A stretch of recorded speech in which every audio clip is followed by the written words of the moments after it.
Hello dear learners, welcome back to Abit Shiksha. Today's daily news capsule is brought to you by Abit Shiksha. So let us begin.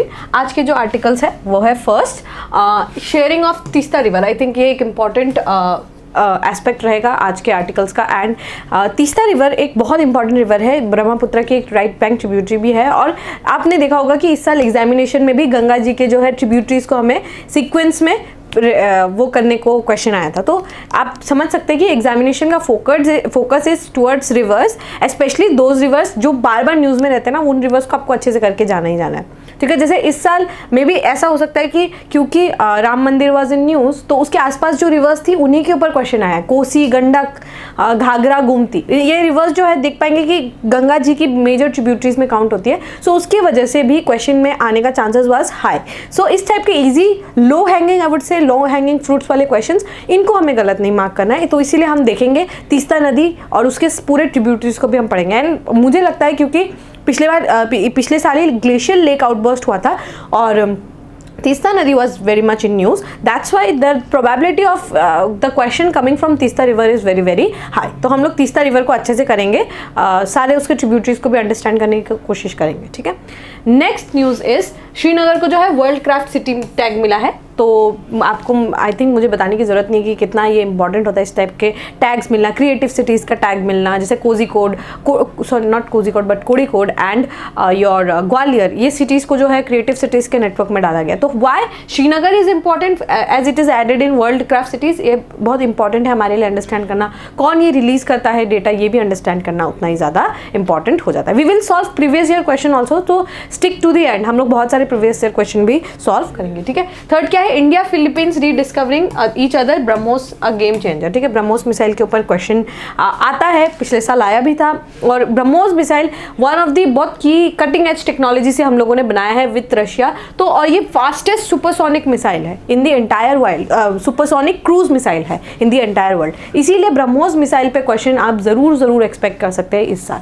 तो ये बहुत important topic है, ये हमें complete करना है. And last is maternity leave for parents child of born through surrogacy. तो surrogacy के जो रूल्स है ना, उसमें थोड़ा सा चेंजेस आपको देखने को मिलेगा. और अब जो है maternity leave to surrogate parents को भी कुछ दिनों के लिए मैटरनिटी लीव जो है वो दिया जाएगा 180 डेज का. तो ये रूल्स इंपॉर्टेंट है, ये एक्ट अपने आप में ही उतना ही ज़्यादा इंपॉर्टेंट है.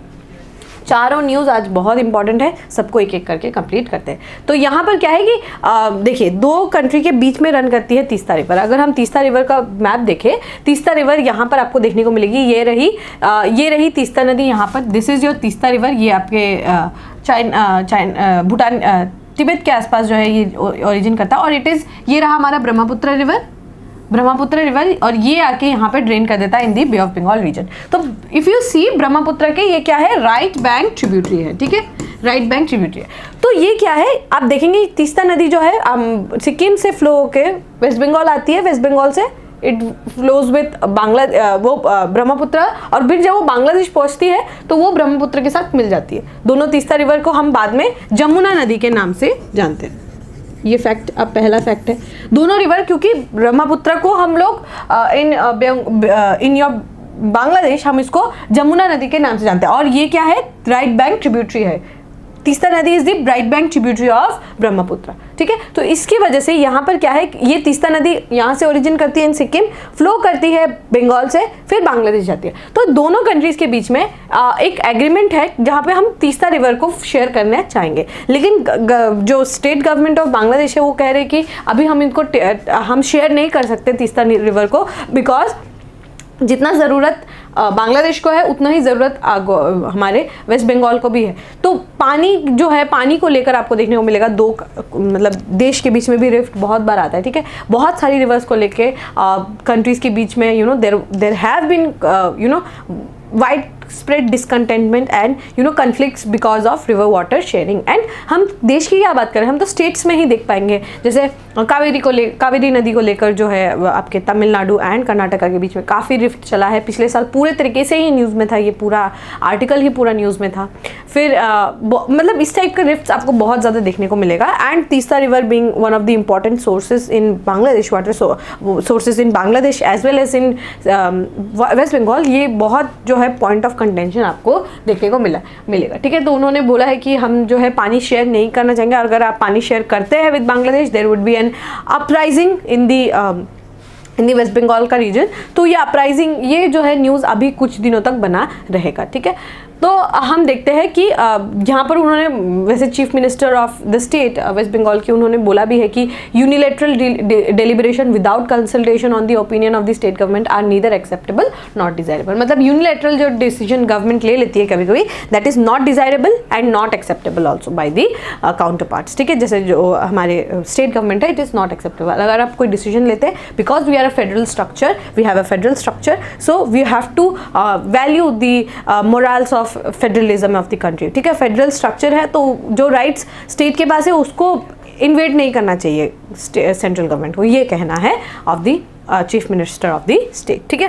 तो अगर आप देखें तीस्ता नदी क्या है, Teesta river is the major right bank tributary of Brahmaputra. Brahmaputra के याद रखिएगा, लेफ्ट बैंक राइट बैंक में आपको कंफ्यूज किया जा सकता है बहुत इजीली, ठीक है। तो ये राइट बैंक ट्रिब्यूटरी है और इसको जब बांग्लादेश जाती है तो जमुना के नाम से भी जाना जाता है, ऑफकोर्स, बिकॉज बांग्लादेश में ब्रह्मपुत्र रिवर को जमुना के नाम से जाना जाता है और ये ब्रह्मपुत्र की ट्रिब्यूटरी है तो ऑब्वियसली इसको भी जमुना के नाम से भी जाना जाता है। It originates in the Himalayas. Himalayas जो है सोलामो लेक एक जगह है इन सिक्किम में और फ्लो करता है थ्रू द वेस्ट बंगाल और फिर वो बांग्लादेश एंटर करता है। सोर्स क्या क्या माना जाता है, पाहुर्नी ग्लेशियर, ठीक है।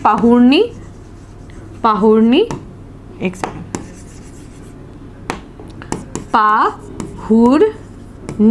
पाहुर्नी ग्लेशियर, ठीक है। पाहुर्नी ग्लेशियर एंड छोलामो लेक कंसिडर जो है किया जाता है कि ये तीस्ता का सोर्स है। बेसिन अगर आप देखेंगे तो है, रिवर बेसिन जो है सिर्फ 17% जो है, मेजर जो रिवर बेसिन है वो इंडिया में है और बहुत कम जो है 17% है वो आपके बांग्लादेश में है। और उसके बाद क्या करती है, ब्रह्मपुत्र के साथ मिल जाती है और फिर वो बे ऑफ बंगाल में फ्लो करती है, ठीक है। और फिर जमुना नदी यहाँ से आती है, मेघना नदी यहाँ से आती है, दोनों मिलकर हमारे बे ऑफ बंगाल में जाकर मिल जाती है, ठीक है।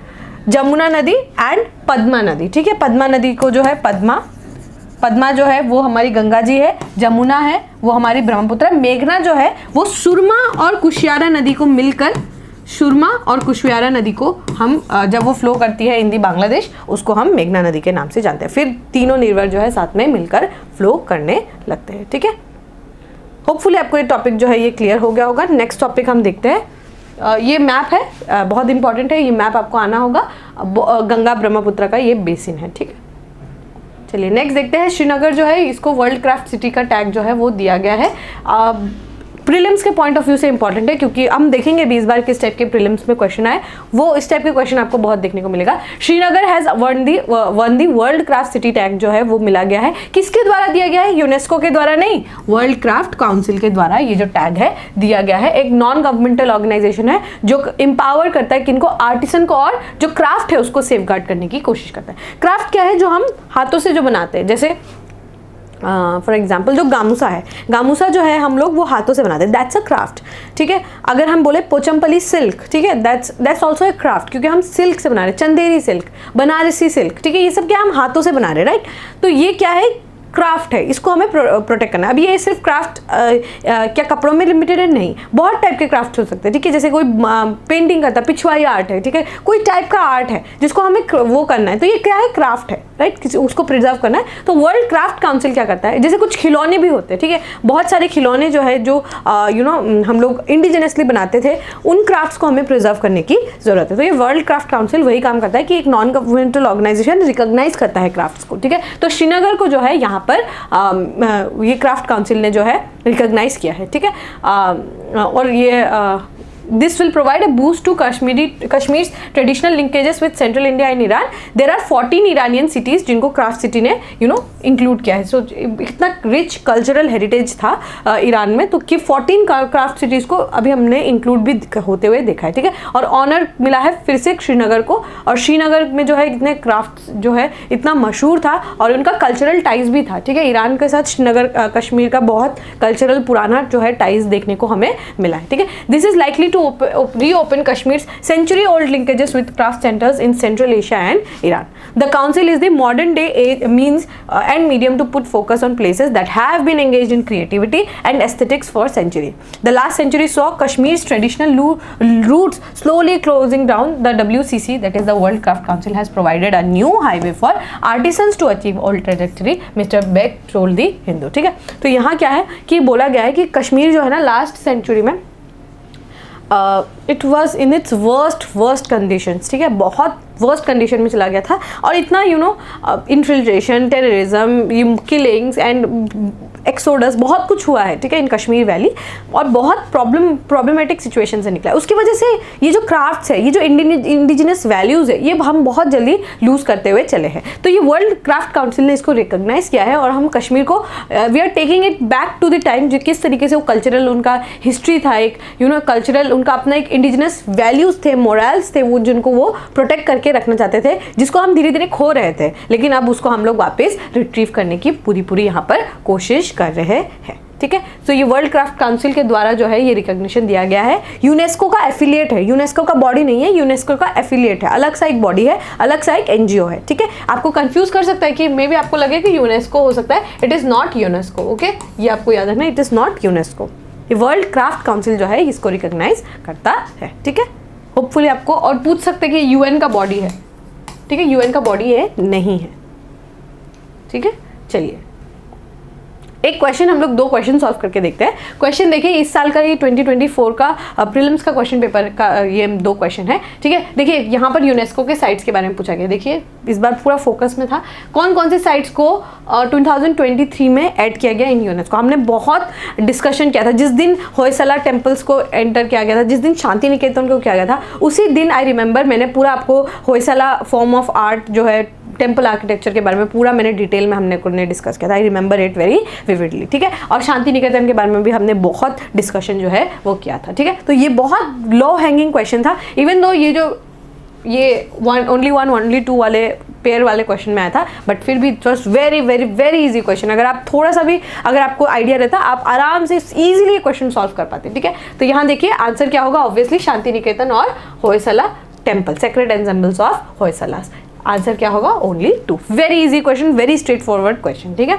जो भी कोई थोड़ा सा भी जिसको बेसिक करंट अफेयर्स का आइडिया हो ना, वो आराम से क्वेश्चन कर लेता है। और साथ ही ये क्वेश्चन भी एकदम मतलब लो हैंगिंग फ्रूट क्वेश्चन है, एकदम ही इजी क्वेश्चन है, ठीक है। क्या है, किसको इनटेंजिबल कल्चरल हेरिटेज लिस्ट में डाला गया, ये भी 2024 का क्वेश्चन है प्रीलिम्स का, ठीक है। ऑप्शन क्या है, छाऊ डांस, दुर्गा पूजा, गरबा डांस, कुंभ मेला। इसका आंसर क्या था, गरबा डांस। हमने इसको बहुत बार एडीआरई के क्वेश्चन में भी मैंने इसको डिस्कस किया है, ठीक है। ये क्वेश्चन को एडीआरई का जो हमारा वीडियो सीरीज है ना, उसमें मैंने डिस्कस किया है, बहुत बार डिस्कस किया है, ठीक है। ये क्वेश्चंस बहुत इजीली सॉल्वेबल क्वेश्चंस थे इस साल के। गरबा डांस आपका काम रहेगा, होमवर्क रहेगा, छाऊ डांस कहाँ का है, दुर्गा पूजा कहाँ सेलिब्रेट किया जाता है, कुंभ मेला कहाँ सेलिब्रेट किया जाता है, ये स्टेट्स आपको पता करना है, और गरबा भी कहाँ किया जाता है। और यहाँ क्या होमवर्क रहेगा कि महाबोधि टेम्पल किससे एसोसिएटेड है, कौन से रिलीजन से एसोसिएटेड है, होयसला आर्किटेक्चर कैसा है, पढ़ना होगा आपको, ये बहुत इंपॉर्टेंट है। ये आपका GS1 के पेपर के लिए भी इस साल बहुत इंपॉर्टेंट रहेगा। रानी का वाव कहाँ है, कौन से स्टेट में है, कौन से नोट के पीछे रानी का वाव बना हुआ है, ये भी आपको देखना होगा। और शांति निकेतन के बारे में आपको जानना होगा, दैट इज टैगोर के बारे में जानना होगा फॉर GS1, ठीक है। टैगोर के बारे में जानना होगा, उनका थॉट अबाउट कॉस्मोपॉलिटनिज्म भी बहुत इंपॉर्टेंट है, ठीक है। ये भी आपको पढ़ना होगा, ठीक है, कॉस्मोपॉलिटनिज्म, ये आपका होमवर्क रहेगा, ठीक है। बहुत इंपॉर्टेंट चीजें हैं, आपको अच्छे से इनको आना होगा, ठीक है। चलिए नेक्स्ट देखते हैं, India Philippines rediscovering each other, BrahMos is a game changer, ठीक है। सो एक ऐसा माना जाता है ना, अगर आप बहुत सारे बुक्स भी पढ़ेंगे, वहाँ क्या लिखा रहता है, अगर एक दुश्मन है हमारा, अगर उसका दुश्मन है तो दुश्मन का दुश्मन क्या हो जाता है, हमारा दोस्त हो जाता है, ठीक है। तो बेसिकली यहाँ पर आपको कौटिल्य जी का जो अर्थशास्त्र का जो नीति है उसको आप देख पाएंगे, बहुत अच्छे से यहाँ पर गेम प्ले आ रहा है।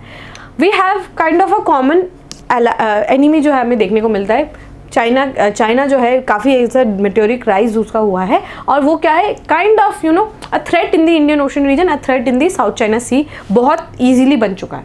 जैसे उनका कैप्चर करना हो इन ताइवान, उनका कैप्चर करना हो in Scarborough Shoal, Paracel island, 9 dash line बनाना, फिलीपींस को टारगेट करना, वहाँ पे वेसल्स मूव कराना, in the Indian ocean region vessels को मूव कराना हो, तो ये आपको बहुत ज़्यादा देखने को मिलेगा। सो इंडिया एंड फिलीपींस ने यही जो एक पॉइंट ऑफ कंटेंशन था, क्या था, चाइना, उसी को लेके हमने अपना फ्रेंडशिप को इवॉल्व करने की कोशिश की है। और पहला जो हम लोगों ने अपना पहला जो हमने स्टेप बढ़ाया है वो क्या था, वो ब्रह्मोस को लेकर था। ठीक है, ब्रह्मोस एक बॉलिस्टिक मिसाइल है। ठीक है, यहाँ पर मैं लिख के लाई हूँ बॉलिस्टिक मिसाइल्स के बारे में।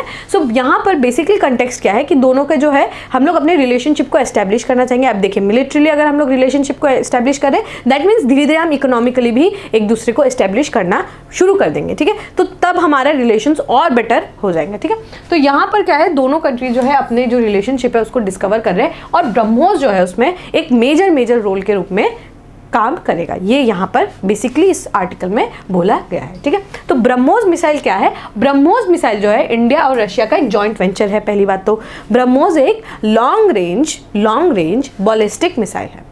ठीक है, लॉन्ग रेंज बॉलिस्टिक मिसाइल है। ठीक है, अभी देखिए इसका रेंज कितना है, 290 किलोमीटर, और it is the fastest cruise missile with a speed of Mach 2.8, nearly 3 times the sound of speed. क्या होता है मैं बताती हूँ। उसके बाद क्या है, ब्रह्मोस मिसाइल जो है, पहले तो ये दोनों जो है, ब्रह्मोस मिसाइल का नाम कहाँ से रखा गया, ब्रह्मपुत्र नदी और मॉस्कोवा नदी के नाम पे रखा गया है ब्रह्मोस। ठीक है, और ये रशिया और इंडिया ने मिलकर बनाया है। एक आप 290 किलोमीटर्स का जो है आपको क्रूज मिसाइल है, बॉलिस्टिक मिसाइल है। ठीक है, बॉलिस्टिक क्रूज मिसाइल है। ठीक है, उसके बाद क्या है, नहीं बॉलिस्टिक मिसाइल नहीं है, आई एम सो सॉरी। ठीक है, क्रूज मिसाइल है, नॉट बॉलिस्टिक। अगेन ये क्या है, बॉलिस्टिक मिसाइल नहीं है, it's a cruise missile. Sorry, I was saying wrong, cruise missile. ठीक है, I am really sorry about that, cruise missile है। ठीक है, बॉलिस्टिक मिसाइल नहीं है, इट्स अ क्रूज मिसाइल। अब क्रूज मिसाइल क्या होता है, क्रूज मिसाइल कैसे काम करता है, वो एक टेक्नोलॉजी में वर्क करता है, फायर एंड फॉरगेट। ठीक है, फायर एंड फॉरगेट मतलब क्या है कि ये क्या है कि आप जो है आपने अपना जो है आपने अपना आपने अगर अपने एनिमी को सेट कर दिया है, लेट्स से एक पॉइंट है XYZ पॉइंट है, आप यहाँ पर खड़े हैं, आपके एनिमी यहाँ पर खड़े, तो अगर आप क्रूज मिसाइल को लेते हैं तो यहाँ से वो इस तरीके से जाएगा और वो पूरे अटैक कर देगा इन दी जो एरिया है वहाँ पर वो अटैक कर देगा। ठीक है, तो ये क्या है कि मार्क 3 के स्पीड में चलता है। मार्क 3 क्या होता है कि साउंड का स्पीड है उससे 3 गुना ज़्यादा स्पीड पे चलता है, इसीलिए हम इसको क्या बोलते हैं, सुपरसोनिक मिसाइल। अभी अगर वो मार्क 5 to 8 जैसे ये मार्क नंबर होता है ना, मार्क नंबर क्या होता है, स्पीड ऑफ साउंड। ठीक है, स्पीड ऑफ साउंड होता है। अभी क्या है, मार्क नंबर अगर जैसे 1 रहा, मतलब बिल्कुल मार्क नंबर अगर जैसे 0.9 या से 1, मतलब 0.5 से लेकर 1 के बीच में, तो इसको हम लोग बोलेंगे सबसोनिक मिसाइल। इसका स्पीड कम रहेगा। मार्क 1 से लेकर 5 तक रहे तो इसको हम बोलते हैं सुपरसोनिक मिसाइल, और अगर वो मार्क 5 से ऊपर रहे तो उसको हम बोलेंगे hypersonic missile.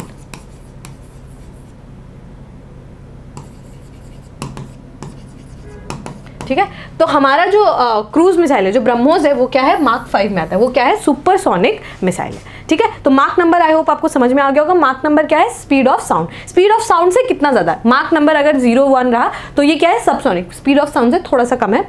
Mark number 1 to 5 क्या है, स्पीड ऑफ साउंड से, जैसे हम लोग का जो क्रूज मिसाइल है ब्रह्मोस, वो क्या है, मार्क 3 पे आता है। मार्क 3 मतलब कि speed of sound multiplied 3 times, तो ये है हमारा, मतलब इतना स्पीड में ये जाता है, इसीलिए इसको हम क्या बोलते हैं, सुपरसोनिक मिसाइल बोलते हैं। ठीक है, ये क्या है, 2 स्टेज्ड। ठीक है, 2 स्टेज, और क्या है, 2 स्टेज क्या है, मतलब मिसाइल है। इसमें क्या है, लेट्स सी, यहाँ देखें, ये क्या है, 2 स्टेज मिसाइल है। पहला क्या है, सॉलिड है, फिर क्या आता है, लिक्विड आता है। ठीक है, पहला सॉलिड रहेगा, फिर लिक्विड रहता है। ठीक है, सॉलिड पहला प्रोपेलेंट जो होता है वो सॉलिड होता है, फिर लिक्विड होता है। 3 टाइप के प्रोपेलेंट्स हो सकते हैं, सॉलिड, लिक्विड और क्रायोजेनिक, ठीक है। तो ये क्या है, 2 स्टेज में, पहले सॉलिड बर्न होगा, देन हमारा लिक्विड बर्न होगा, ठीक है। रैमजेट है, ठीक है, रैमजेट जो है मिसाइल इसमें यूज किया जाता है, ठीक है। मल्टी प्लेटफॉर्म मिसाइल मतलब कहीं से भी लॉन्च किया जा सकता है, लैंड, एयर, सी, कहीं से भी लॉन्च इसको हम आराम से किया जा सकता है। एंड ये क्या है, फायर एंड फॉरगेट प्रिंसिपल्स पे ये काम करता है। फर्दर रिक्वायरमेंट इसको मतलब फर्दर जो है गाइड करने की कोई यहाँ पर खास जरूरत नहीं होती, ठीक है। तो ये बहुत इंपॉर्टेंट है, याद रखिएगा। इट्स अ क्रूज मिसाइल, मैंने गलती से बॉलिस्टिक बोल दिया था, लेकिन याद रखिएगा इट्स अ क्रूज मिसाइल, ठीक है, क्रूज मिसाइल है, ये याद रखिएगा। Alright, let's try to solve one question. ये 2023 में क्वेश्चन आया था, ठीक है। Ballistic missiles are jet propelled at subsonic speeds while, ये क्या है, यहाँ क्या लिखा है, पहला कंसीडर करते हैं statement, ballistic missile are jet powered propelled at subsonic speed throughout the flight, while cruise missiles are rocket powered only in the initial phase of the flight, ठीक है। और दूसरा स्टेटमेंट क्या लिखा है, अग्नि 5 is a medium range supersonic missile while BrahMos is a solid fuel intercontinental ballistic missile. तो हमने पहला जो स्टेटमेंट है, मतलब पहले हम लोग दूसरे स्टेटमेंट को देखते हैं। अग्नि 5 के बारे में हमने नहीं पढ़ा है, लेकिन अभी हमने किसके बारे में पढ़ा था, हमारा ब्रह्मोस मिसाइल के बारे में। ब्रह्मोस मिसाइल मैंने क्या बोला, it's not an intercontinental ballistic missile, बल्कि it is a cruise missile, it's a cruise missile, ठीक है। तो ये क्या है, ये obviously this statement is wrong, ठीक है। और उसके बाद क्या है, क्या लिखा है, ballistic missile are jet propelled at subsonic speed throughout their flight while cruise missile are rocket power only in the initial phase of the flight. तो ये स्टेटमेंट जो है दिस इज रॉन्ग, बिकॉज ये उल्टा कर दिया है, statement जो है इसको ऑपोजिट कर दिया है। मतलब बॉलिस्टिक मिसाइल जो है वो रॉकेट पावर्ड रहता है और क्रूज मिसाइल जो है ये मतलब उल्टा है, जेट प्रोपेल्शन जो है उल्टा यहाँ पर लिखा हुआ है। सो ये स्टेटमेंट भी एब्सोल्युटली रॉन्ग हमारा हो जाता है। तो इसका करेक्ट आंसर क्या रहता है, option number D, that is neither 1 neither 2 और करेक्ट, ठीक है। स्टेटमेंट देखते हैं, cruise missile are jet propelled at subsonic speed, मतलब उल्टा लिखा हुआ है, सेम जो है बातें वो सेम लिखी है, बट जेट बॉलिस्टिक और क्रूज में ऊपर नीचे कर दिया, ठीक है। Cruise missiles are jet propelled at subsonic speed throughout their flight while ballistic missile are rocket powered only in the initial boost phase में जो है इसको रॉकेट पावर्ड जो है वो मिलता है after they follow arcing trajectory throughout their target, ठीक है। और यहाँ पर क्या लिखा है, स्टेटमेंट 2 इज ऑल्सो इनकरेक्ट, क्योंकि अग्नि 5 जो है वो बॉलिस्टिक मिसाइल है और ब्रह्मोस जो है वो क्या है, मीडियम रेंज क्रूज मिसाइल है that can be launch from submarine ships, airplanes, land, कहीं से भी इसको हम कर सकते हैं। And it is the fastest supersonic, ये आपको कंफ्यूज किया जा सकता है। फास्टेस्ट सुपरसोनिक क्रूज मिसाइल जो है वो ब्रह्मोस है। हमें लग सकता है कि यूएस का कोई होगा, बाय चाइना का कोई मिसाइल सिस्टम होगा, नहीं, वो इंडिया का मिसाइल सिस्टम है जो हमने रशिया के साथ बनाया है। इट इज़ द फास्टेस्ट, लेकिन याद रखिएगा सुपरसोनिक क्रूज मिसाइल है, fastest supersonic cruise missile in the entire world is BrahMos, ठीक है। ये इंपॉर्टेंट फैक्ट जो है इसको याद रखिएगा, ऐसे क्वेश्चन बहुत आते हैं इन दी एग्जामिनेशन, ठीक है।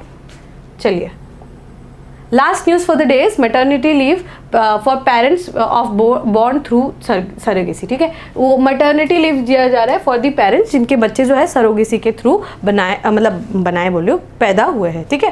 तो यहाँ पर क्या है कि 180 डेज़ का जो है लीव दिया गया है। सरोगेसी जो भी सरोगेट मदर्स है, जो भी सरोगेट पेरेंट्स जिनका बच्चे सरोगेसी के थ्रू हुआ है, सरोगेसी मतलब आप किसी और के वुम में आप अपना बच्चा जो है वो मतलब बड़ा करे। ऐसे बहुत सारे सिचुएशन होते हैं जब इफ़ लेट्स से कि एक मदर है, डिवोर्सी है या फिर विडो है, बच्चा नहीं है, and she want to have a kid, she wants to have a family, but she is not able to do it in her home. कुछ भी हो सकता है, ठीक है, कुछ भी कॉम्प्लिकेशन हो सकता है जिसकी वजह से अपने वुम में वो बच्चा नहीं कर पा रही है, तो शी कैन अप्रोच और वो क्या कर सकती है, किसी और के वुम में अपना बच्चा जो है वो कैरी करवा सकती है, ठीक है। माइंड यू, इंडिया में ऑल्ट्रुइस्टिक, याद रखिएगा, ऑल्ट्रुइस्टिक सरोगेसी अलाउड है। अल्ट्रुइस्टिक सरोगेसी और commercial surrogacy is not allowed, ठीक है। Commercial surrogacy is not allowed. अब अल्ट्रुइस्टिक और कमर्शियल में क्या डिफरेंस है? अल्ट्रुइस्टिक सरोगेसी क्या होता है कि मतलब आपने किसी और के वुम में आपने रखा है, but you are not paying them, ठीक है। आप उनके हेल्थ का ख्याल रख रहे हैं, बच्चों का हेल्थ के केयर कर रहे हैं, आप उनके ऑपरेशन वगैरह का सारा खर्चा उठा रहे हैं, दैट इज अल्ट्रुइस्टिक, मतलब आप किसी को हेल्प करने की कोशिश कर रहे हैं। कमर्शियल सरोगेसी क्या है? This is not allowed in India. Altruistic is allowed, commercial is not allowed. Commercial surrogacy में मतलब आप किसी को उसके विल के खिलाफ या फिर आप उनको पैसों के लालच में कुछ चंद रुपए के लालच में आप उनको सरोगेट मदर बनवा रहे, that is not allowed in India, ठीक है। बिकॉज ये मतलब बहुत ज़्यादा स्कैटर्ड था एंड बहुत सारा you know there was black market in surrogacy का मार्केट बहुत बड़ा वाइड मार्केट था और बहुत ब्लैक यहाँ पे बहुत तस्करी होता था, ठीक है, बहुत तस्करी होता था। सो उसकी वजह से और बहुत एक्सप्लॉयटेशन हुआ है विमेन का, ठीक है, मतलब कुछ 10-20 हज़ार रुपये के लिए women had to suffer and had to go through a lot, ठीक है। 9 महीना किसी बच्चे को पेट में कैरी करना when your entire body is shifting to another range, और उसमें अगर आप तस्करी कर रहे हैं and you are paying someone mere amount of money for that, it was a very huge market जिसको बहुत ज़्यादा रेगुलेशन की बहुत ज़्यादा ज़रूरत थी। तो सरोगेसी के रूल्स को बहुत स्ट्रिक्ट बनाया गया है इन एक्ट्स के द्वारा। 2021 का एक्ट जो आया था it made it even stricter, ठीक है। तो यहाँ क्या बोला गया है, सेंटर ने जो है रूल्स को चेंज किया है, जो भी गवर्नमेंट एम्प्लॉयज़ है जिनको मटर्निटी लीव चाहिए वो 180 दिन का 180 डेज का जो है मटर्निटी लीव जो है ले सकते हैं, ठीक है। The government has also allowed the commissioning mother, the intending mother of the child born through surrogacy, child care leave। जैसे अगर कोई गवर्नमेंट एम्प्लॉय है वो क्या है, वो खुद सरोगेट है, ठीक है, वो उन्होंने किसी और का बच्चा अपने मुंह में रखा तो उनको भी दिया जाएगा चाइल्ड केयर लीव, उनको भी दिया जाएगा, पटर्निटी लीव भी दिया जाएगा। जो कमिश्निंग फादर है उनको भी लीव दिया जाएगा 15 दिन का, ठीक है। In case of surrogacy the surrogate as well as the commissioning mother with less than 2 surviving children may be granted maternity leave of 180 days, ठीक है, 180 दिन का जो है लीव दिया जाएगा। इन केस इधर और both of them are government servants, ठीक है, बोथ जो है अगर वो गवर्नमेंट सर्वेंट्स है तो उनको 180 दिन का मैटरनिटी लीव जो है दिया जाएगा, ठीक है। Till now there were no rules to grant maternity leave through to women, जो भी सरोगेसी के थ्रू जो भी बच्चे पैदा होते हैं उन लोगों को भी मैटरनिटी लीव जो है वो नहीं प्रोवाइड किया जा सकता, बट सेंटर ने रूल्स को अमेंड किया है और उसमें जो है अब 180 दिन का मैटरनिटी लीव जो है वो ग्रांट किया जा सकता है, ठीक है। यहाँ देखिए सरोगेसी का जो रेगुलेशन है, मैंने बोला था कि 2021 में इसको स्ट्रिक्ट बनाया गया था, तो ये क्या है, सिर्फ ऑल्ट्रुइस्टिक पर्पसेस के लिए आप कर सकते हैं, ठीक है। अगर जैसे कोई कपल है वो इनफर्टाइल है तो आप तब सरोगेसी अलाउ कर सकते हैं। अगर आपने IVF भी कर लिया, नहीं हो पा रहा है, तब आप सरोगेसी का जो है उसको आप ऑप्ट कर सकते हैं। कमर्शियल सरोगेसी इंक्लूडिंग सेल और exploitation purpose is strictly prohibited, पूरा तरीके से इसको प्रोहिबिट किया गया। एलिजिबिलिटी क्राइटेरिया क्या क्या है, कपल मस्ट बी मैरिड, पहला ये है कि शादीशुदा होना चाहिए, एटलीस्ट फॉर 5 साल के लिए शादीशुदा होना ही पड़ेगा आप लोगों को। द वाइफ जो है वो उसका 25 से 50 ईयर तक होना चाहिए age, and husband must be 26 to 55 years. The couple must not have any living children, कोई लिविंग चिल्ड्रन उनका नहीं होना चाहिए, वेदर बायोलॉजिकल, अडॉप्टेड और through surrogacy, except in cases of children with disabilities और लाइफ थ्रेटनिंग डिसऑर्डर्स। तो आपके जो है बच्चे जो है अगर आप तब नहीं कर सकते सरोगेसी, आप नहीं कर सकते अगर आपके पास पहले से कोई बच्चा है या आपने किसी बच्चे को अडॉप्ट किया है, या फिर आप सरोगेसी के थ्रू पहले भी आपने बच्चा जो है वो किया है, फिर से आप कराना चाहते हैं, दिस इज नॉट अलाउड, ठीक है। और इन एक्सेप्शन, एक ही केस का एक्सेप्शन है कि अगर आपका जो बच्चा है, जो लिविंग बच्चा है, वो कुछ बहुत लाइफ थ्रेटनिंग डिजीज से गुजर रहा है या फिर डिसेबल है, तभी आप जो है एक सरोगेसी जो है उसको आप कर सकते हैं। अगर आपने किसी बच्चे को अडॉप्ट भी किया है तब भी आप सरोगेसी नहीं करवा सकते, because that would be a living kid, right. So उसको आप वो अलाउड नहीं है। आप सरोगेट तभी बन सकते हैं जब ये क्राइटेरिया उसको आप फुलफिल करेंगे। सरोगेट मदर का क्राइटेरिया क्या है, एक क्लोज रिलेटिव होना पड़ेगा, कपल का जो है एक क्लोज रिलेटिव होना पड़ेगा। She must be married women, और उनका एटलीस्ट एक बच्चा खुद का होना पड़ेगा, ठीक है। वो खुद भी शादीशुदा होनी होगी और उनका एटलीस्ट एक बच्चा होना होगा। उनका एज 25 से 35 ईयर्स तक होना होगा, and she must been only once in her lifetime. Surrogate बस वो एक बार ही बन सकी होगी, ठीक है, एक बार बन सकी होगी, तभी वो उनको ये अलाउ किया जाएगा। काफ़ी स्ट्रिक्ट नॉर्म्स आप देख पाएंगे, बहुत सारे स्ट्रिक्ट नॉर्म्स है। पेरेंटल स्टेटस अपॉन बर्थ जो है, जो बायोलॉजिकल इंटेंडिंग कपल्स थे ना, उनका वो बायोलॉजिकल बच्चा बोला जाएगा, ठीक है। जो सरोगेट है वो मदर का, उनका वो बच्चे से कोई रिश्ता नहीं रहेगा, ठीक है। वो लीगली बायोलॉजिकल बच्चा किसका रहेगा, जो इंटेंडिंग कपल है उनका बच्चा रहेगा। Abortion of the foetus required concern from both surrogate mother and relevant authorities. Surrogate mother का भी कंसर्न रहना होगा और जो अथॉरिटी है उनका भी जो है कंसेंट जो है वो रहेगा, और तभी हम जो है मेडिकल टर्मिनेशन ऑफ प्रेगनेंसी करवा सकते हैं। This act is also very very very very important. 2021 में medical termination of pregnancy act का अमेंडमेंट आया था, बहुत इंपॉर्टेंट ये एक्ट भी है, ठीक है। तो कभी आएगा तो इस एक्ट को भी पढ़ेंगे, बट फॉर नाउ ये एक्ट आपके लिए बहुत ज़्यादा इंपॉर्टेंट है। सरोगेसी का जो एक्ट है ये बहुत ज़्यादा इंपॉर्टेंट है, और बहुत सारे आपको देखने को मिलेंगे काफ़ी VIP पर्सनस भी, वो लोग भी बहुत सारा सरोगेसी करवाते हैं, उसकी वजह से भी सरोगेसी बहुत ज़्यादा न्यूज़ में रहता है, ठीक है। तो होपफुली आपको ये टॉपिक भी क्लियर हो गया होगा, ठीक है। चलिए, all right. With this, we have come to end of today's daily news discussion. If you have liked this discussion, don't forget to give a like and write down in the comment section. We will meet in the next discussion. Till then, take care and thank you.